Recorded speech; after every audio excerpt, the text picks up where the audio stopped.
The morning we returned to 1841 Louisiana, the world felt like it had stopped breathing. The air was so thick with August heat that every inhale tasted like steam rising from a boiling pot. Before I tell you the horrors that followed, you should know this. What happened to my family didn't happen overnight. It was carved into us, inch, by a place built on cruelty. I was 12 that summer, my sister 10, and we were doing the same chores we had done every day of our short lives, hauling water from the pump, sweeping dust that never stayed gone, pretending we didn't hear the cries that rolled across the fields. But that morning the sound was different, a scream so raw it ripped straight through the plantation and froze us in place. It was our mama's voice, shaking the earth beneath our feet. We dropped the buckets, let the water spill into the red dirt, and ran faster than we had ever run. Each step kicked up gritty clouds that clung to our legs, but we didn't slow down. Something inside us knew life would never be the same after whatever we found. When we reached the yard, we stopped so suddenly the world tilted. Master Bogard stood on the wraparound porch like he owned the sun itself, his white linen suit spotless despite the heat, his whip dripping with red. Down below him, beneath the magnolia tree where children used to play when times were gentler, Papa hung from thick rope. His feet dangled lifelessly a few inches above the dust. Mama knelt beneath him, her dress torn, her back striped with bloody welts that looked like they had been carved with purpose. She wasn't crying anymore. She had no tears left. Muriel grabbed my hand so tightly my bones ached, but I didn't pull away. We hid behind the slave quarters with the others, staring silently at the horror unfolding before us. The white guests stood on the porch, sipping drinks like they were watching a performance. Bogard lifted the whip again and spoke in a voice loud enough for the cotton fields to hear. This is what happens when property steals from its owner. His words cracked the air as sharply as the whip. Old Samuel appeared beside us, his weathered face hollow. He had seen more death on this plantation than any man should live through. Your papa only tried to take bread for you girls, he whispered, his voice trembling. Master caught him near the kitchen before dawn. His words struck harder than the heat. A coldness crept into my chest, a strange feeling like winter settling into my veins, even though sweat soaked my clothes. Mama looked up at Papa's lifeless body with a quietness I will never forget, as if part of her soul had left with him. Hours later, when they finally cut him down, she crawled to him on her knees, gathering his body into her arms. No one approached her. For the first time in years, even Master Bogard seemed to understand the dangerous holiness of grief. When the sun fell, she was still there, whispering words only she and Papa could understand. That night we sat with Mama in our cabin, the darkness pressing close around us like a second skin. She told us that Papa had been saving scraps for weeks, hiding pieces of cornbread in his pocket so we wouldn't starve. Every word broke something inside me. She spoke of the dreams they once had, of moving far from the cotton rows, of finding a place where their children could grow without chains. Her voice shook as she begged us to outlive this place, to be wise, to be careful, to find a future she knew she would never see. I promised her I would, but even as the words left my mouth, I felt the truth. I wasn't planning to survive. I was planning to change. The coldness in my chest hardened into something sharper than grief, something dangerous. Muriel didn't speak at all. She simply stared at Papa's empty sleeping space, her eyes glowing faintly in the moonlight. When I touched her hand, her skin was icy. Something inside her had shattered beyond repair. We buried Papa the next morning in the slave cemetery beyond the fields, a place where wooden crosses leaned at tired angles and the soil was too full of bodies to ever rest. The overseer rushed us, saying we had work to return to. We stood side by side as the dirt covered Papa's face, and I felt the last piece of my childhood fall into that grave. On the walk back, other slaves stared at us with something new, sympathy, yes, but also a deeper recognition. They knew we now belonged to a different world, a world built from loss and silence. That afternoon, while Mama lay staring at the wall, Muriel finally spoke. "They're going to pay," she whispered, her voice steady as stone.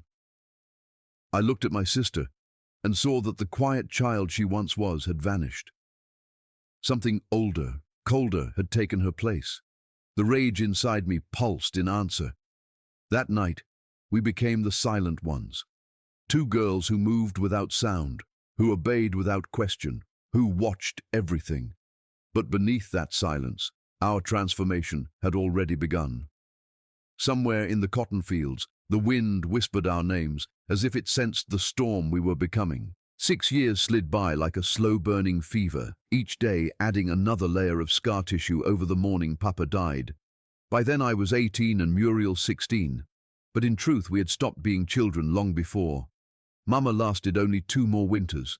One cold night she lay down on her straw pallet, her face softer than it had been in years, and never woke again. When we found her at dawn, her lips were curved in the faintest smile, like she'd finally walked back to Papa through some door the living couldn't see. Master Bogard didn't pause the work for grief. We were back in the fields before the frost had melted, fingers bleeding over cotton bolls while our hearts buried another grave. But the years between Papa's hanging and Mama's death weren't wasted. While the others saw us as quiet, obedient girls who caused no trouble, we were studying every inch of that plantation. We learned which doors stuck in the summer, which windows never fully latched, which servants drank too much and forgot to lock up. Most of all, we watched the man who had held the rope that killed our father. The overseer's name was Marcus Webb, a thin, sharp-featured man with pale eyes and lips that rarely smiled unless someone was screaming. He lived in a small house on the edge of the property with his wife Sarah and their 3 children, 2 boys and a little girl who played with rag dolls while their father split open slaves' backs. Sarah moved through life like a trapped bird, always flinching, always refusing to look any of us in the eye, as if she knew every cruelty Marcus dealt would someday come due. We learned their patterns the way other girls learned sewing. Marcus made his last rounds at 10 each night, stalked through the quarters with his lantern and whip, then went home to drink himself ugly before bed. Sarah put the children down at 8:30, checked on them twice, and was usually snoring quietly by 9. By 10:15, the Webb's house sat in a pocket of darkness, unguarded, except for Marcus's arrogance. It took us months of watching, memorizing, waiting. But the night the cicadas screamed loud enough to drown footsteps, we knew it was time. We slipped out of our cabin like pieces of shadow peeling away from the wall. No one stopped us. By then, the others believed we spent our nights at Papa's grave, and we let them keep that gentler story. The Webb house sat a little apart from the main yard, framed by pecan trees whose branches cut thin lines of moonlight across the ground. We approached from the back, using Sarah's vegetable garden as cover, sliding between rows of beans and collards until we reached the kitchen door. Just like we'd seen 100 times before, it was unlocked. The man who checked every slave shackle twice never thought to turn the key on his own home. Inside, the air smelled like cold cornbread, sweat, and that faint coppery tang of dried blood that clung to Marcus wherever he went. His snores rumbled from the front bedroom, deep and ugly. Sarah's breath was lighter, restless. The children made soft, sleep-heavy sounds behind their door. Muriel and I didn't speak. We'd already said everything that mattered over the last 6 years. Now there was only doing. I went for the main bedroom, while Muriel moved toward the children's room with a calmness that still chills me when I think of it. Marcus lay sprawled on the mattress, mouth open, one arm thrown over his head. Even in sleep, his hand twitched like it was reaching for a whip. Sarah slept on the far edge of the bed, spine curved away from him, face turned toward the wall as if she were trying to escape in dreams. For a heartbeat I watched her, the way her brow smoothed in sleep, the way she looked almost like any other tired woman. She had never laid a hand on us. Her crime was living beside a monster and pretending she was powerless. I thought of Mama, kneeling in the dirt beneath Papa's body, shoulders shaking as the whip tore into her. That memory burned away whatever softness I had left. I moved first to Sarah, pressing a pillow down over her face. Her limbs thrashed weakly, heels scraping against the mattress, but my arms were stronger than grief had allowed me to believe. Soon her movements slowed, then stopped. She never opened her eyes. Marcus woke to the sound of the bed springs and the absence of his wife's breathing. His eyes snapped open, wild and confused, and then he saw me standing over him with the kitchen knife glinting in my hand. For the first time, his face showed real fear. "You!" he rasped, recognition dawning. "Samuel's girl." I felt something cold and bright flow through me. "No," I said quietly. "I'm your reckoning." He tried to shout, to scramble away, to reach the drawer where he kept a pistol, but 6 years in the fields had built strength in my arms, and rage lent me more. The blade met the soft place beneath his jaw and kept going. His blood soaked the sheets where he'd slept so soundly through other people's pain. When I stepped back, my nightdress clung to me, warm and wet. In the doorway, Muriel appeared, her face expressionless, her dress smeared with small, bloody handprints that would never wash out, no matter how many times she scrubbed. "It's done," she said, voice calm as still water. For a moment the house was utterly silent, like the world itself was holding its breath. We worked quickly after that. This wasn't just vengeance, it was a message. We broke a window from the inside, pulled drawers half out, scattered jewelry and coins across the floor, then took just enough to make the story believable. Bandits, they would say. Runaway slaves, perhaps. Anything but the truth. On the wooden headboard above Marcus's ruined body, Muriel carved the mark we had been sketching in the dirt for months. 2 interlocking circles, like chained moons, sisters bound together, inseparable. When we stepped back out into the night, the cicadas were still screaming, covering our retreat as we melted into the darkness. By dawn we were back in our beds, clothes scrubbed in the river, hair braided like it had never been loosed. When the shrieks shattered the morning quiet and the other slaves came running with news of the terrible tragedy at the overseer's house, we played our roles perfectly. I covered my mouth, widened my eyes, asked who could have done such a thing. Muriel kept her gaze on the ground, silent as always. No one questioned it. No one looked twice at the 2 quiet girls who had become experts at disappearing in plain sight. Inside, for the first time since Papa died, I felt something warm spread through the ice in my chest. It wasn't joy. It was darker, heavier, sweeter. It was the taste of justice, and it made me hungrier than I had ever been. The murder of the Webb family shook the parish like a sudden storm, but storms fade quickly in Louisiana, and soon the white folks convinced themselves the danger had passed. Within weeks they returned to their mint juleps and gossip, pretending their world hadn't cracked open. Master Bogard hired a new overseer, Thomas Crenshaw, a man whose cruelty made Marcus Webb look almost gentle. Crenshaw's whip snapped through the air each morning before the sun fully rose, and by noon the sound became part of the rhythm of the plantation, as ordinary as cicadas or church bells. But while the Bogards and Crenshaws kept up their daily rituals, Muriel and I were already planning our next strike. We had learned something important the night we killed the Webbs. Killing a monster doesn't end the system that created them, so our list grew longer, our patience sharper, our purpose colder. The next name on that list was the Hartwell family, who owned the neighboring plantation and had been present the day Papa died. I remembered Jonathan Hartwell's laughter as Papa swung, the way his wife Margaret had clapped her gloved hands like watching a puppet show. Their cruelty was matched only by their pride. The Hartwell mansion was a thing of arrogance. White columns, polished floors, servants running in quiet fear, and gardens so wide they swallowed the horizon. Their children were as rotten as their parents. Robert, the eldest son, had a well-known habit of dragging slave girls into the garden maze during parties, and no one cared enough to stop him. Elizabeth collected the ears of runaway slaves like keepsakes. The youngest boy, 12 but already shaped by violence, practiced with his father's whip on the dogs when he thought no one was looking. The mansion was also well guarded, far more than the Webb's house had ever been. Dogs patrolled the grounds, and armed men walked the perimeter in rotating shifts. But every fortress has one flaw: vanity. The Hartwells threw an annual harvest festival so extravagant it drew people from counties over. Wine flowed, the music blared, and by midnight the entire house swelled with drunken celebration.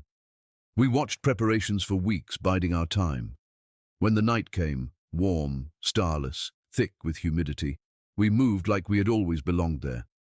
The kitchen staff barely looked at us. Extra workers always drifted in during festivals, and most of the servants were too busy rushing trays and clearing plates to notice 2 quiet girls in plain dresses slip through the servants' corridor. The parlor glowed with laughter and perfume, the floorboards humming with dancing feet. White folks twirled and toasted while the world crumbled behind them. We moved between shadows and lamplight until we reached Jonathan Hartwell's study. He sat slumped over his desk, a glass of whiskey tipped dangerously in his grip, his face shiny with sweat. He didn't stir when we entered. Muriel's knife found his chest before his mind could climb out of drunken fog. He made a soft, surprised sound, no louder than a sigh, and then slumped forward, spilling his whiskey across the ledger where he calculated profits from human suffering. Margaret proved more troublesome.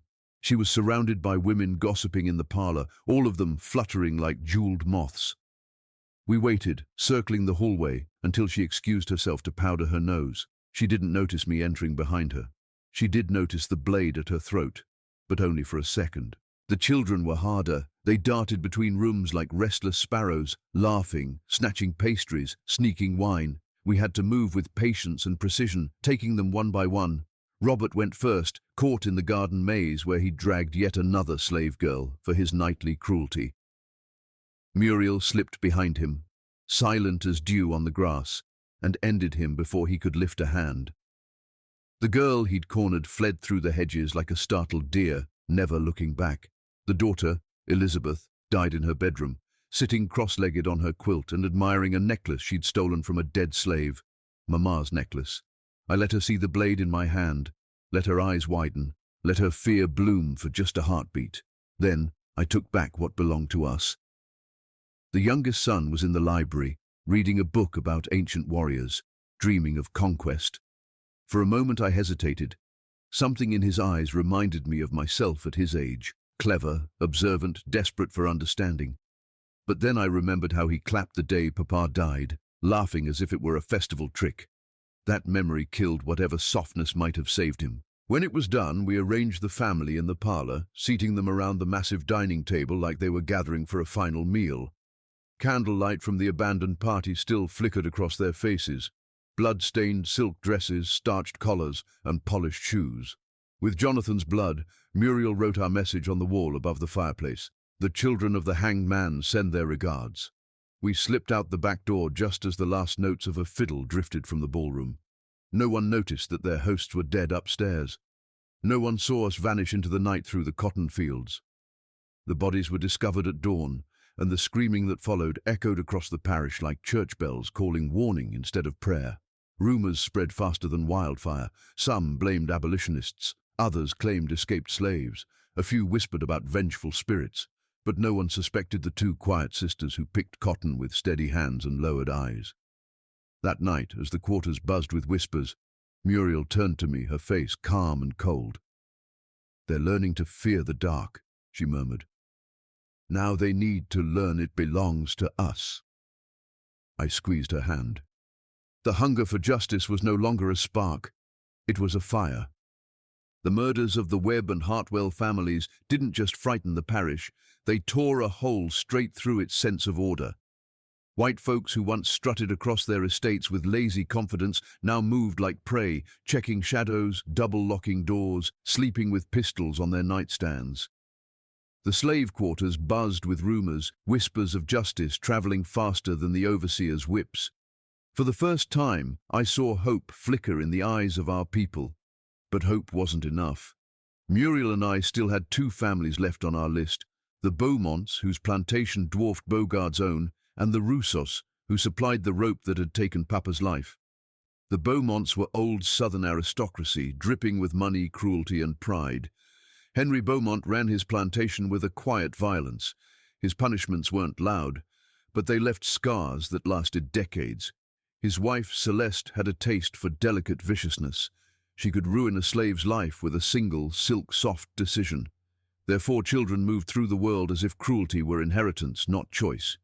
The Rousseau family, though smaller and poorer, had blood on their hands in another way. They sold the tools that made slavery possible. Claude Rousseau had delivered the rope that killed Papa, and he'd stayed to watch. We planned to take both families on the same night, a new moon when the world turned black and the swamp breathed secrets. It would be our most dangerous act yet. The Beaumont plantation had hired extra guards, bringing in men from other parishes who prided themselves on cruelty, but Muriel and I had spent months studying their patterns, which guard fell asleep during his shift, which one drank from a hidden flask, which section of the grounds was always left unpatrolled for exactly 14 minutes. The Rousseau house, by contrast, was small and almost unprotected, sitting above a rope and chain shop that smelled of hemp and iron. We went there first. The back door gave way easily under Muriel's tools, and the shop was silent, except for the soft creak of wooden shelves. Claude Rousseau slept with his ledger still open beside him, dreams untroubled, unaware that justice had finally come to his door. He died before he could wake. His elderly mother stirred when we entered her room, her eyes opening just long enough for recognition to strike. "You," she gasped.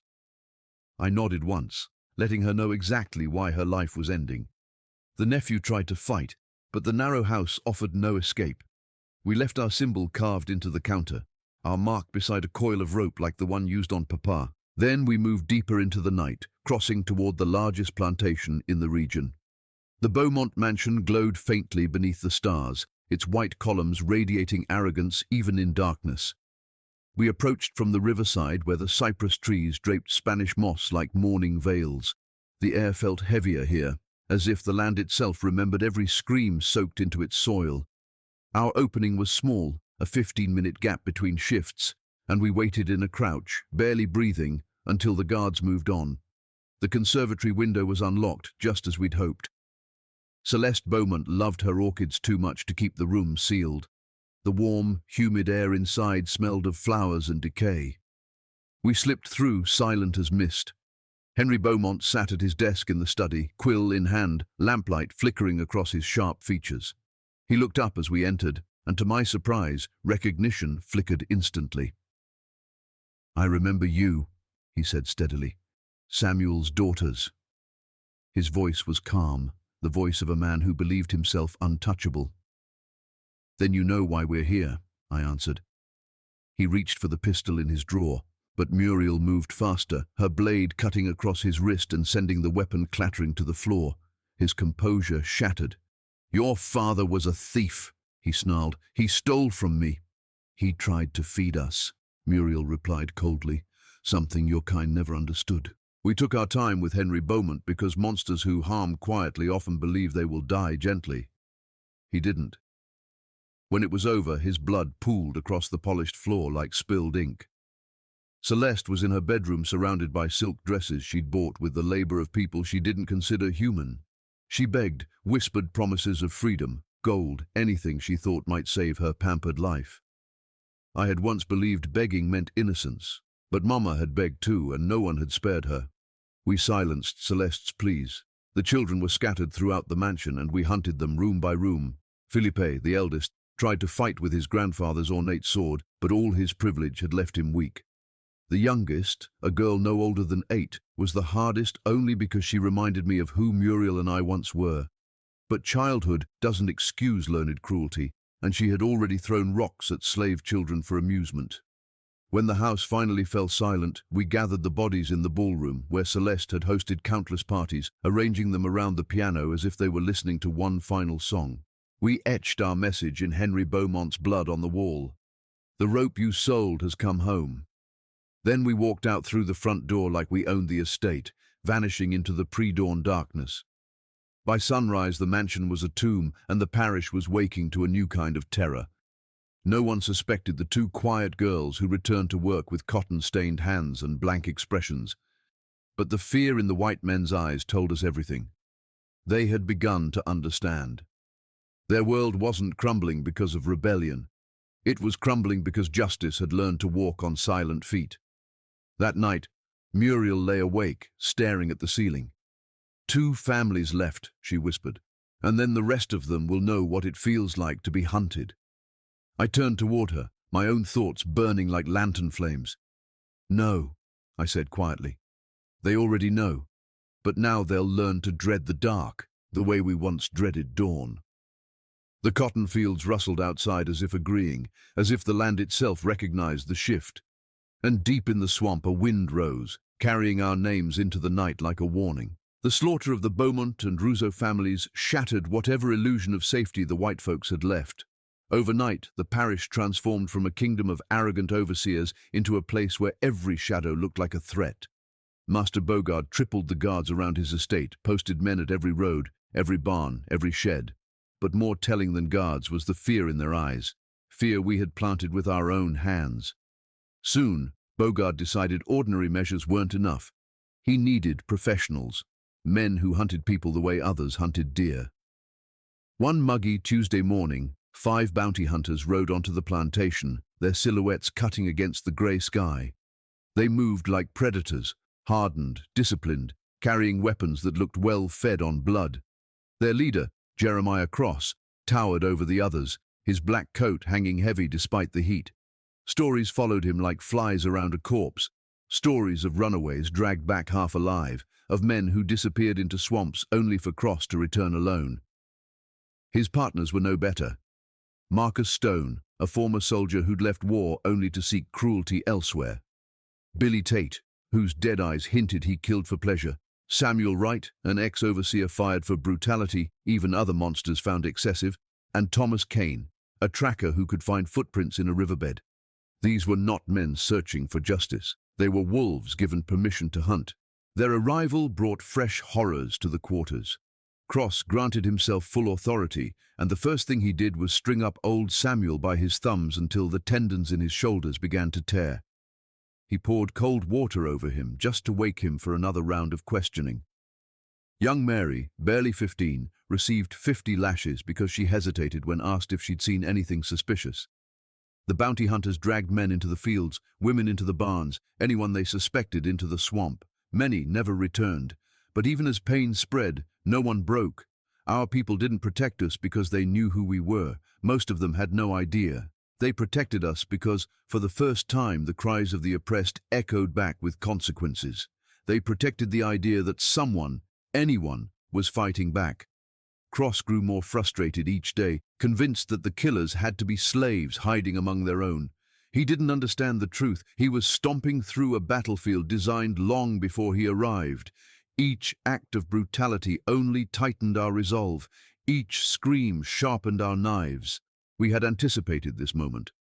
The night we ended the Webb family, Muriel and I promised each other that someday the white world would send hunters for us, men more skilled than any sheriff. So we prepared. We memorized every path through the swamp, every hidden channel where the water deepened without warning, every floating island thick with moss that could swallow a man whole. The Atchafalaya was no ordinary swamp. It was a breathing, ancient creature, older than the plantations built on stolen earth. Those who walked it without respect didn't walk back out. The bounty hunters believed themselves unstoppable. Cross spoke of the swamp as if it were just another patch of land waiting to be conquered. But he didn't know that for 6 years Muriel and I had spent nights wandering beneath its canopy, learning its secrets. We had laid traps without using a single rope or stake, traps built from the land itself. So when Thomas Caney thought he was following our tracks, he was really following a story we'd planted for him. Broken twigs, disturbed moss, footprints that weren't footprints at all. By the time he realized he'd been led into chest-deep water, it was too late. Muriel rose behind him, silent as a spirit, and sent her knife between his ribs. He sank without a sound. We left Cain's body floating where Cross would find it. Not just dead, marked. Muriel carved our symbol into his forehead, a message clearer than any words. The hunters had become prey. The next night, Billy Tate met his end while relieving himself behind a massive cypress older than the plantation itself. We hung him from the moss like a grotesque ornament, his body swaying lightly in the humid breeze. The alligators gathered below, drawn by the scent of blood. Samuel Wright lasted longer. He managed to fire a shot that grazed Muriel's temple, leaving a red streak across her cheek that made her look carved from war itself. But he fell all the same. His death was messy, quick, and loud, a warning to those who believed brute strength could win against shadows. Cross and Stone began to realize something was wrong. Stone begged Cross to withdraw, to call for reinforcements, to accept that they had misjudged their enemy. But Cross was too proud, too hungry for the bounty on our heads. $1,000 per girl, money enough to buy another plantation. Greed blinds better than darkness ever could. Cross made his final mistake on the 7th night. Convinced that we were close, he left Stone behind and hunted alone. He crouched beneath a cypress tree at dawn, rifle across his knees, eyes scanning the water. He looked almost peaceful, like a statue carved for a monument to dead men. But statues don't bleed. The arrow that struck him came from behind, Muriel's shot, straight through the chest, pinning him to the tree. Stone panicked when he discovered Cross's corpse, firing wildly into the swamp. He didn't realize I was already behind him, quiet as the mist curling along the water. One swift strike ended him. His body fell face first into the mud, swallowed instantly. By sunrise, all 5 bounty hunters were dead. We arranged them in a circle around their abandoned camp, each facing inward as if trapped in an eternal meeting. I used Cross's blood to scrawl a final message across the barn door. The swamp remembers everything. When the white world discovered the hunters' bodies, terror spread like plague. These men had never failed. They had hunted ghosts and found their own deaths. The land had chosen its side, and it wasn't theirs. The deaths of the 5 bounty hunters pushed Master Bogard and every white man in the parish past the edge of reason. Fear turned them feral. They no longer walked their plantations with arrogance. Now they moved in tight circles, rifles clutched, eyes twitching at every rustle in the grass. They whispered about demons in the swamp, ghosts with knives, curses born from the blood of slaves. But whispers couldn't save them, and Bogard knew it. He called a meeting of every white man who could lift a gun. For an entire evening, the main house swelled with overseers, plantation owners, merchants, and even the sheriff. Their voices spilled out the windows, thick with an anger that barely disguised their dread. They called us cancer, witches, devils. They convinced themselves that killing us would restore their world. Their plan was simple and monstrous: surround the slave quarters at dawn, demand our surrender, and if the slaves refused, burn the entire quarters to the ground with everyone inside. They believed we hid among frightened people who would betray us to save themselves. They didn't understand that their brutality had already forged something stronger than fear. When dawn broke, fog curled around the cabins like ghosts rising from graves. The white men formed a ring around the quarters, guns raised, hearts pounding with false courage. Bogard stood at the front with a white cloth tied to a stick, pretending diplomacy he never practiced. "Turn them over," he yelled, his voice trembling beneath its bravado. "Give us the 2 women, and the rest of you will live." Silence rolled across the quarters like thunder. Doors stayed shut. No one stepped forward. The slaves didn't know we were the killers, not truly, but they knew the truth of white promises. They meant nothing. They knew that even if they handed us over, death would still find them. Then old Samuel emerged, limping, beaten nearly to death by the bounty hunters days before. He walked with dignity, each step a refusal to bow. "Master," he said, his voice rough but steady, "we ain't got what you're asking for. We just trying to live another day." Bogard's face twisted. "Lies," he spat. "You protect them. I'll give you one last chance to do what's right." Samuel looked around at the children clutching their mothers, the men gripping tools like desperate weapons, the women standing tall despite trembling hands. Then he lifted his chin. "Master," he said softly, "maybe you and I don't see right the same way." The defiance in that single sentence broke the last thread, holding Bogard's sanity. He gave the order. Rifles fired. The initial volley shattered the morning with screams and splintered wood. Bullets punched holes through cabin walls, sending slaves diving for cover. But something happened that none of the white men expected. Our people fought back. Years of pain, humiliation, and loss ignited into a fire hotter than gunpowder. Men surged from the cabins wielding axes, hoes, hammers, anything they could grip. Women hurled boiling water and swung iron skillets like war clubs. Children darted through the chaos, carrying messages, stones, knives too small for adult hands, but perfect for slipping between ribs. For every white man who fell, 3 slaves died, but none retreated. The yard churned with blood and dirt as bodies collided. Tom Crenshaw, the new overseer, cracked his whip only once before a hammer crushed his skull. But despite their courage, the slaves were outgunned. Their weapons were built for planting and cooking, not war. Slowly, they were pushed inward, toward the center of the quarters. That was our moment. Muriel and I emerged from the swamp, knives drawn, moving like shadows that had grown teeth. Bogard's men froze when they saw us, as if ghosts had stepped out of the mist. "There!" Bogard screamed, pointing at us like a man seeing the devil. "Take them! Kill the rest if you must, but take them!" What followed was not a battle, it was a reckoning. Muriel moved first, a blur of speed and precision, her blade finding the heart of the plantation owner who'd once mocked Papa as he died.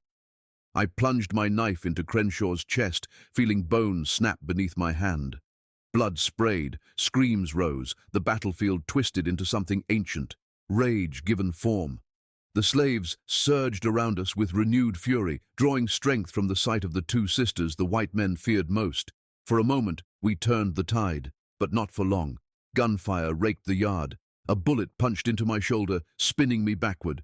Muriel took a grazing shot along her temple, blood sliding down her face like war paint. Bodies fell. Friends, elders, children. Old Samuel took 3 bullets and still swung his hammer until he dropped. Young Marcus shielded a group of children before he died, his body riddled with holes. The ground soaked in blood, and still the white men pressed forward. By noon, it was clear. We were surrounded, boxed in, trapped with nowhere left to run. But even with guns at our backs, something inside me refused to bow.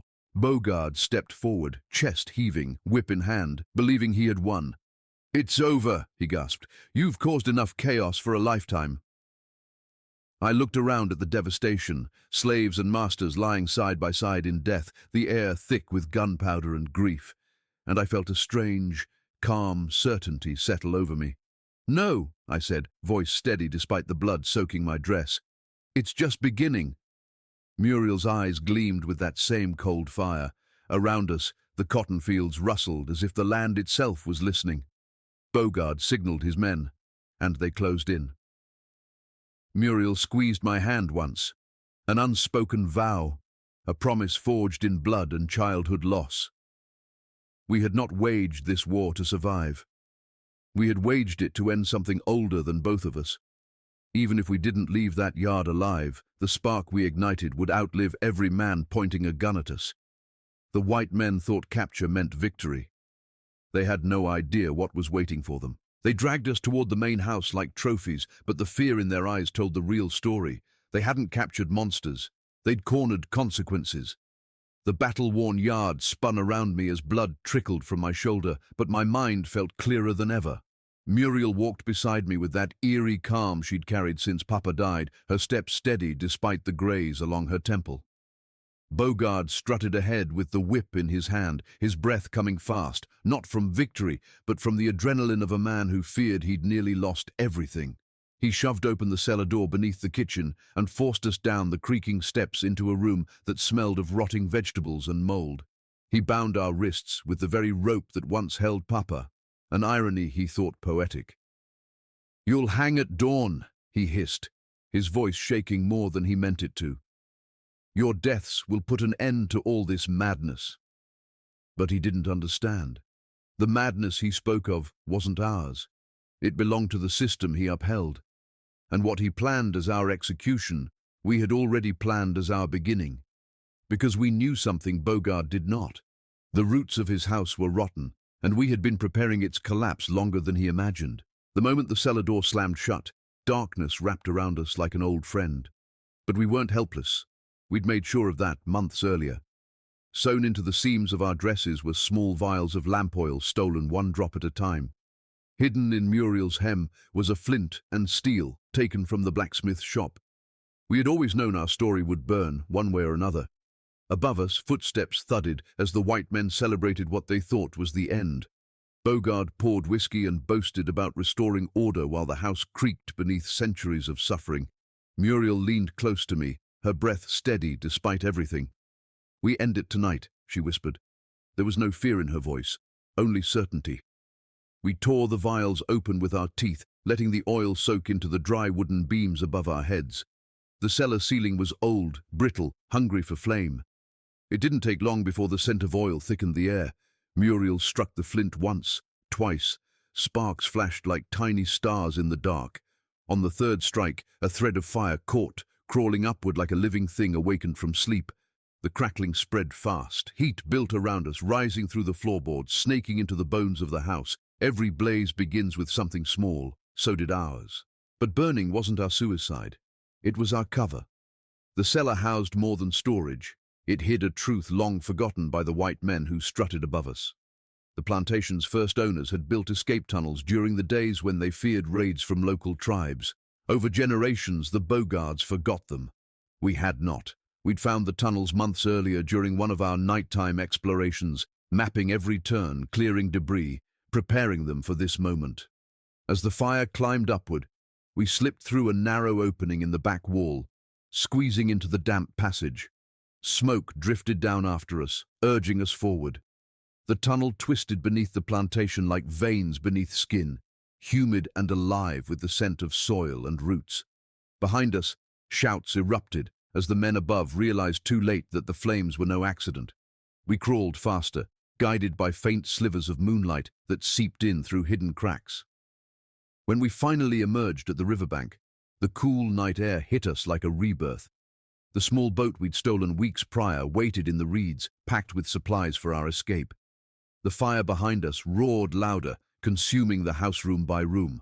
Bogart's shouts echoed faintly across the water, drowned beneath the sound of collapsing wood. By the time we pushed the boat into the river's current, the main house was an inferno, flames curling upward like desperate hands reaching for the heavens.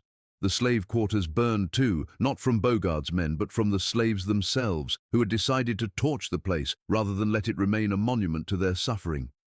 Figures moved through the flames, silhouettes fighting, fleeing, or reclaiming their lives in the only way left to them.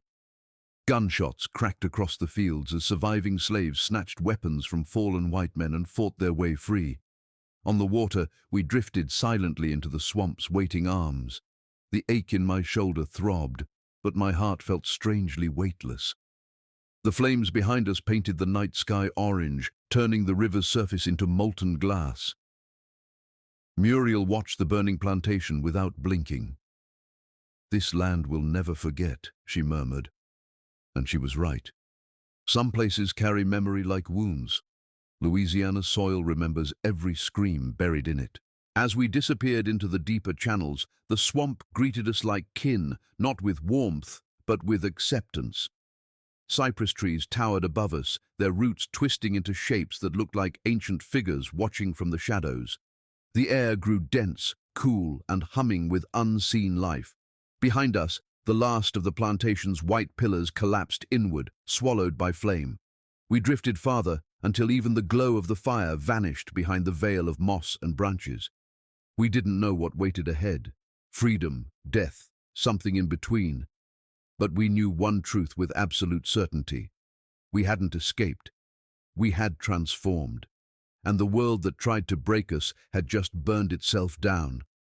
Muriel rested her hand on mine, her voice quiet but firm. "Tomorrow they'll say we died," she said. "Let them." I watched the swamp swallow the last traces of firelight. "Legends live longer than bodies," I whispered. The darkness answered with a soft ripple against the boat. The fire burned for 3 long days, devouring everything Bogart had built: his house, his profits, his pride, his legacy.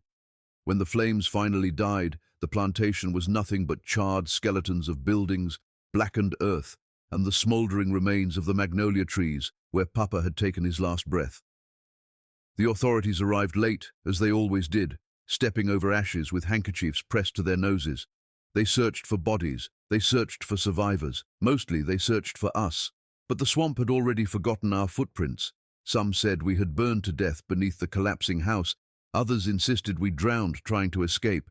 A few whispered that the river spirits claimed us for their own, and those stories spread because no one could accept that 2 slave girls had orchestrated a war that toppled half the parish. But we weren't ghosts. Not yet. We were deep within the Atchafalaya, drifting through a world untouched by the rules outside. The swamp wrapped around us like a second skin. Some nights we slept in the boat, other nights in hidden clearings lit only by fireflies. We hunted, gathered, learned to move like the creatures born there. Time shifted in that place. Days bled into weeks, weeks into months. We became something the world didn't have a name for yet. But even as we disappeared into the wild, the effects of our rebellion rippled outward. Word of the massacres spread faster than any rumor. Plantation owners across Louisiana fled north or deeper into the cities, abandoning their estates to overseers who trembled at the softest breeze. Rumors of the sisters in the swamp traveled on riverboats, through taverns, across county lines. Some described us as beautiful demons. Some said we were the daughters of Papa's restless spirit. Others claimed we rode the swamp fog like horses, killing slave catchers who strayed too far. Slave communities, hearing the stories whispered by travelers, felt something new blooming in their chests. Not fear, but courage. Knowing that two girls had turned their pain into vengeance made their own suffering feel less hopeless. They spoke our names in the dark, not as a prayer, but as a promise. When the Civil War finally erupted 2 decades later, many of the men who fought for their freedom carried our legend with them. Some swore they'd seen us lurking near the bayous before battles, guiding them like shadows of the past. Whether they saw us or only believed they didn't matter. Belief is its own kind of weapon. As for us, the swamp became our sanctuary and our curse. We grew into women beneath its canopy, shaped not by laws or chains but by water, mud, and instinct. We didn't age the way others did. Not really. The swamp preserved us, maybe through luck, maybe through something older than luck. We traveled from parish to parish, unseen, but always watching. When slave catchers dragged runaways back across the river, those men rarely reached home. When overseers hunted families hiding in the marsh, their bodies later washed ashore, tangled in roots. Eventually, every man who thought himself a hunter learned to avoid the places where Spanish moss hangs thickest. They didn't know our faces, but they feared our shadows. And fear was enough. Over time, stories twisted into myth. Children born after the war grew up hearing tales of two sisters who punished cruelty, who avenged the broken, who lived between the living world and the one beneath the water. Some said we became spirits. Some said we never existed at all. But the truth was simpler. We were still alive, still watching. There were nights when Muriel and I sat on half-sunken logs, staring across waters so still they looked like polished obsidian. Those nights, we remembered Mama's lullabies, Papa's laugh, the weight of loss that had once crushed us. Sometimes I wondered who we might have been without the rope, without the whip, without that day in the magnolia yard, but the world had carved our paths long before we could choose them. Muriel always sensed my thoughts before I spoke. Regret is for people who had choices, she would say. And she was right. We were forged by pain, tempered by rage, and sharpened by survival. We didn't seek peace, but we protected those who deserved it. We didn't chase cruelty, but we answered it. And somewhere along the line, we stopped being just Zara and Muriel. We became symbols, warnings, a reminder that even the most oppressed souls can transform into something the oppressor cannot control or contain. As decades passed, the world changed. Slavery ended, the South fell, and new generations grew up walking land that had once drowned in blood. But some places don't forget. In the deep swamps of Louisiana, the cypress trees still whisper at night, rustling with stories of vengeance. Travelers claim that on moonless evenings, two figures drift across the water, one with a scar along her temple, the other with eyes as cold as river stone. Hunters swear they've glimpsed women moving between the trees, silent and quick, vanishing before footsteps reach the spot where they stood. Locals tell children to behave or the sisters will come for you, but the fear in their voices isn't playful. It's ancestral. It's memory. It's truth. Because we never left. Not really.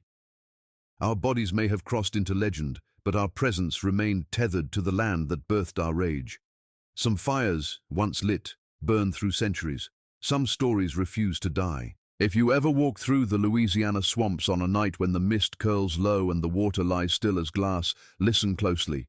You might hear oars dipping silently into the river. You might feel eyes watching from between the roots. You might sense the air change, colder, sharper, charged with something ancient. That's when you'll know our story isn't finished. Muriel and I still move beneath the veil of moss, not as slaves, not as fugitives, but as guardians of a justice the world once denied us. We are the daughters of the hanged man, the children shaped by a system that thought it could bury us. Instead, it created us. We are Zara and Muriel, forged in fire, carried by the swamp, remembered by the fields. And as long as cruelty still breathes somewhere in this world, our legend will not fade. The land remembers our footsteps, the river remembers our names, and the wind still whispers our story to anyone brave enough or foolish enough to listen.